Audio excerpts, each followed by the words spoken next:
নমস্কার বন্ধুরা, আজ আমি ঘরোয়া পদ্ধতিতে ঘরের কিচেন ওয়েস্ট থেকে কিছু বায়ো এনজাইম তৈরি করব। প্রথমে আমি একটি 2 লিটারের বোতল নিয়েছি, তার মধ্যে 1 লিটারের চেয়ে বেশি একটু জল নিয়েছি। তার সাথে নিয়েছি কলার খোসা, মটরশুঁটির খোসা, পেঁয়াজের খোসা, আলুর খোসা, এই কিচেন ওয়েস্টগুলি, আর নিয়েছি সাথে 50 গ্রাম গুড়। তারপরে আমি বোতলে দিয়ে দিচ্ছি। এবার গত বছরের যে তৈরি করা বায়ো এনজাইম ছিল আমার ঘরে, ওই অল্প পরিমাণে আমি এই বোতলে দিব, তাহলে প্রক্রিয়াটি তাড়াতাড়ি শুরু হবে।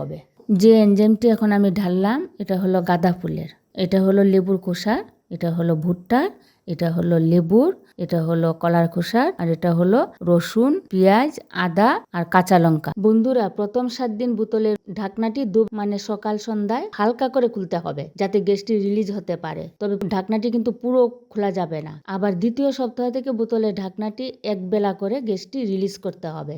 তারপরে সপ্তাহ থেকে নিজেদের সুবিধা মতো করলেই হবে।